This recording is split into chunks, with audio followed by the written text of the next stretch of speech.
Hi, people. Just want to say a few words about the situation in Ecuador, um, where a tragic event happened a few days ago, the assassination of the presidential candidate Fernando for the Vicencio, as he was approaching his car after a campaign rally. Um, Now, I'm not going to get into the realm of conspiracy theories if there's people are asking, for example, why did the shooting happen after he got into the car? But I think we need to be careful with that sort of stuff simply because when something happens, a lot of different things can go around and we just don't know. Um, Ecuador is a country that has a serious problem with violence. It's being put into a state of emergency following this. Some people have even compared it. I've seen Ecuadorians comparing it to the assassination of Robert Kennedy. Mr. Villavicencio apparently, I don't follow Ecuadorian politics that closely, but apparently he had rallied against corruption and organized crime in his country and paid with his life. It's not the first time in Latin America a politician or a journalist, for that matter, apparently he also came from a journalist background, has faced threats for speaking out, and it shows how vicious and ruthless and evil these cartels are, if indeed it was cartels that done it. The Los Lobos cartel has claimed responsibility, but just like ISIS sometimes claimed responsibility for terror attacks, and so did Al Qaeda, doesn't necessarily mean they were definitely responsible. It may be that they're just trying to claim the notoriety. Um, the Guardian had a piece that said the tragedy is that no one was surprised by this. Um, the Matt Rivers on CNN made an interesting observation. He said that actually, in contrast to countries like Peru and Colombia, Ecuador traditionally hasn't had the sort of cartel violence that other countries have. It's been a relatively recent phenomenon, but I think it's not a controversial thing to observe that Ecuador has a problem with violence. I mean, 2021 particularly, there was some very violent prison riots, dozens killed. That's nothing new in Latin America. This year in Honduras, there was a very brutal riot in a women's prison.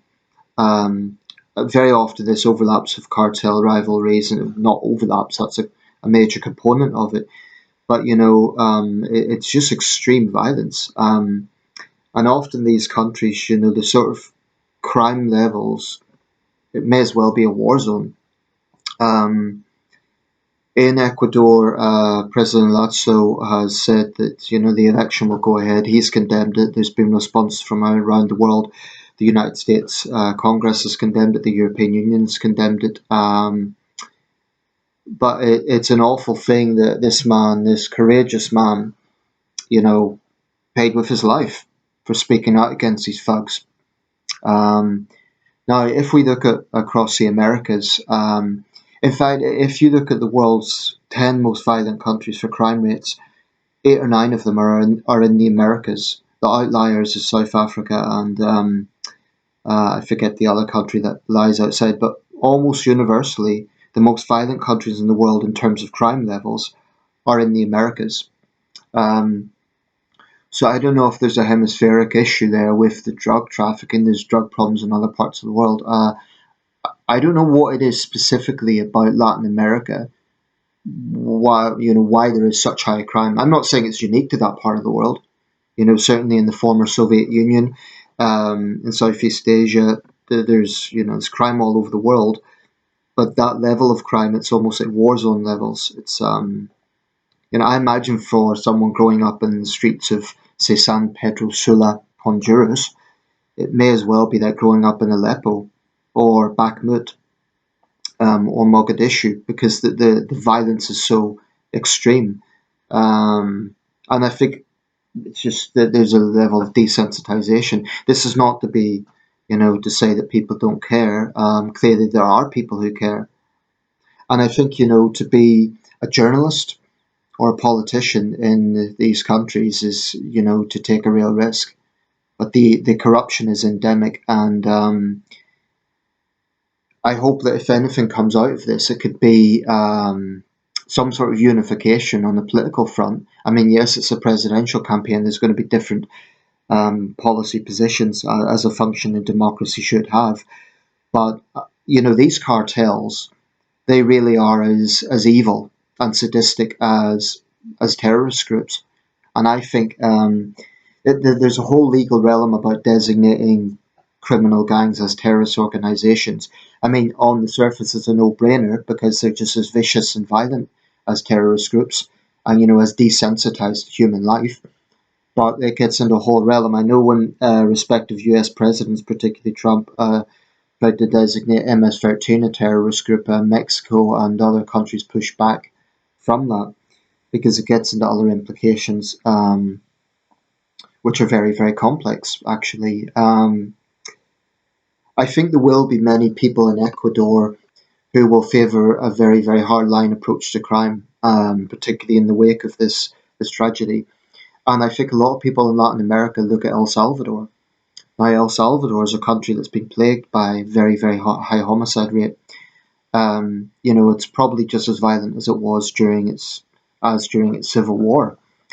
But what's happened in El Salvador, President Bukele has famously taken a very, very tough zero tolerance stance on this, which has attracted attention from human rights groups. But the point here is it's very popular within El Salvador.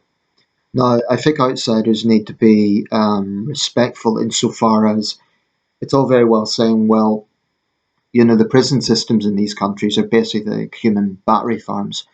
And it's hard not to see the images of inmates basically locked up, dozens in a single compartment, and they're basically treated like it's pretty brutal. Now it's going to naturally breed not a good environment. But the thing is, when you have a developing economy, there isn't the resources into making Nordic style prisons. So this is not a simple thing. And what's the alternative? The alternative is you have hardened, violent criminals who have no problem with taking human lives, who are causing an absolute misery for the ordinary citizens of these countries. So personally, I'm conservative on crime. I'm not going to judge any Salvadorian or Ecuadorian for demanding a tough line on this. The only thing is, you can get innocent people caught in the crossfire, and the risk, I guess, would be with a sweeping, war on crime is you could get innocent people caught up, for example, in police corruption. This is something I mentioned in the Philippines war on drugs. Duterte's war on drugs. One of the critiques was, well, it's all very well saying that it's going against drug dealers, but what's to stop corrupt police officers framing people? That's the risk. Okay, so I'm not saying there shouldn't be a hardline approach. I think there should. But it's very, very important that you don't get corrupt police officers who are just framing people. And I think, if you're going to have a war on crime, that should be in tandem with a war on corruption. Corrupt police officers, corrupt politicians. But this is a very complex situation. It's not something that can be easily solved. And I think when you have such an endemic culture of violence, it's like a cycle. Matt Rivers pointed out, actually, this assassination took place in Quito, but Guayaquil is an important port city, so it may well be that is a vocal area of where the drug trade may be taking place. But like I said, I'm not an expert on this part of the world, so I'm not going to pontificate too much on the details. But I hope something good can come out of this awful situation. I mean, he was the father of 5, I understand. So there's a very human tragedy there. But this brave, brave man, paid with his life. And it's disgusting to see the cartels, with their balaclavas and their guns, the sadistic thugs that they are, claiming credit for this. It's just, it's evil. And I'd be particularly interested in hearing from Ecuadorians who might see this video. What's your thoughts? Do you think you should follow the model laid out by President Bukele in El Salvador? I don't know, incidentally, to what extent that has actually been effective. I mean, I'm a conservative on crime, but it has to go in tandem with, is it actually successful? For example, has his approach actually reduced the homicide rate in El Salvador? If it has, then he's doing something right. Um, the thing is, in Europe, we have much lower crime rates. So we have the principle of due process, and we have I mean, actually in Europe, a big critique, in Britain certainly, is our justice system is far too soft. But we don't have the sort of level of violence that a country like El Salvador has.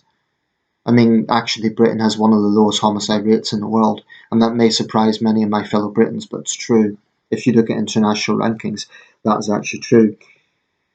The point I'm making is, when you have a situation that's so out of control, where criminals are so brazen and so out of control, it's not business as usual. I mean, and then you have institutions that are corrupted. Human rights is extremely important, but there is also the human rights for citizens to live in peace. And I do favour a hardline approach to that.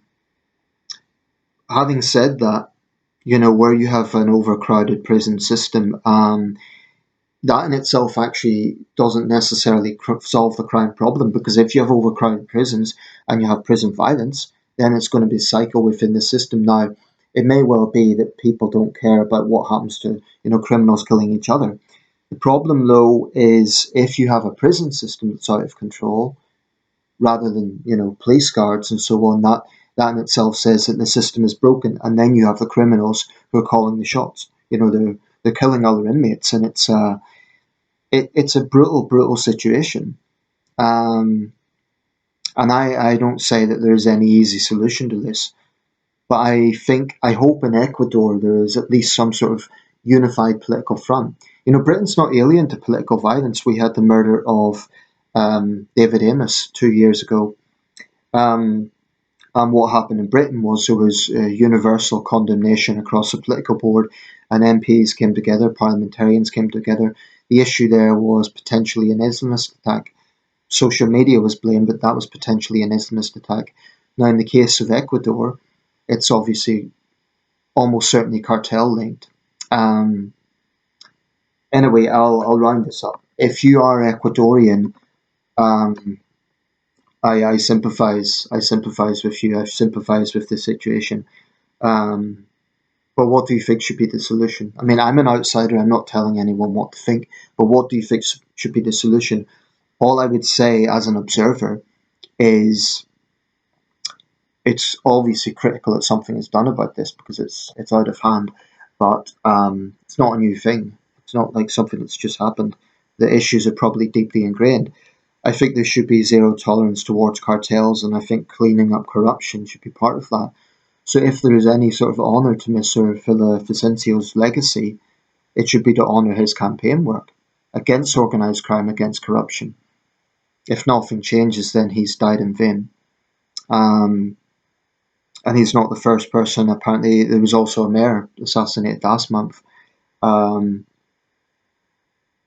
but it takes so much courage to be a journalist, an investigative journalist, or a politician campaigning against these sort of issues in a country which has this endemic problem of violence.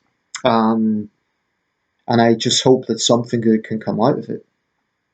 Um, I favour, definitely jailing violent gang members and cartel members. But all I would say is, if you have an overcrowded system, if you have prisons resembling human battery farms, you're going to have violence. That's inevitable.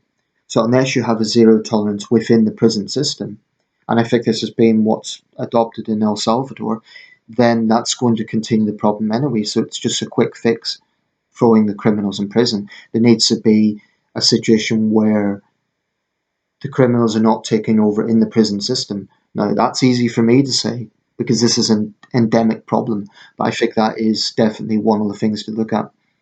Definitely prison reform. And I'm not talking about this from a liberal perspective. I think it should be hard line, but it should be reform whereby inmates are not ruling the prisons. That's maybe naive, because this is not something that could be easily fixed. But if it isn't fixed, it's just going to continue. Um, Anyway, I'd like to hear Ecuadorian points of view on this because it's your country.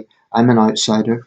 What do you think the solution is? Obviously, this has made world news, so it's, I think, shone a light on the problem. Um, but I just hope that, to honour his memory, something needs to change. There needs to be, I think, some sort of political willpower. I think there needs to be. I don't know. I don't know what the solution is. If what President Bukele is doing in El Salvador is working, then he's doing something right. The only concern I would have from a human rights perspective really is if innocent people are caught up in the system and falsely accused of being cartel members or something like that. That would be the risk. Honestly, I don't have a lot of sympathy for violent cartel members being in prison. I really don't, because they're basically like terrorists. But I just have a concern that innocent people may well be caught up in it. I think that was a risk in the Philippines and the drug war there.